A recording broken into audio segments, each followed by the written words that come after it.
pagtanom diri sa ikas nga kamuti o kanang sayote. Kaya ang pagpananom kailangan nimo usually dapat everyday gani nimo duawon ang imong mga tanom para imo makabalo ka unsay dapat kuan unsay kinahanglan sa imong tanom. So mulabay sa midisa kanang mga iro.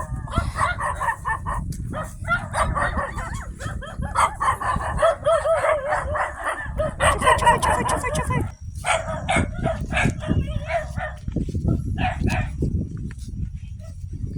Yung makita na atay pinakanindot nga view karong buntagan. Salamat sa Ginoo nga makakita pa ta ani. Ka-feel pa ta sa hangin. Langhap pa ta og presko nga hangin. Ayan.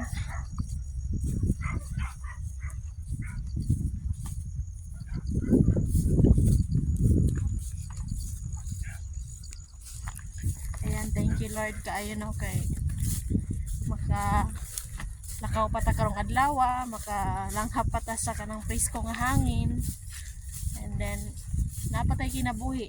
Mao na pinaka blessings nga ato ang na-receive everyday sa atong pagmata sa kabuntagon.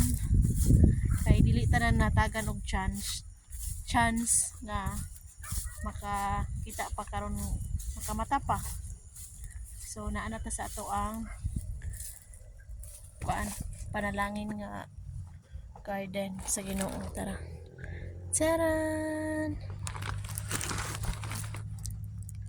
So nabuhi na to ang kamuti. Ano siya ang first na mo ang kita ng mga kamuti. Ayan. Tara. Then sa iyahang itaas na atay sayote. Sa among i-continue og kuan. Kamuti. Then mo siya ang tuwing kabitanan sa mga sayote. Kung inyong makita ni sugod na siya og kuan galay padulong sa babaw.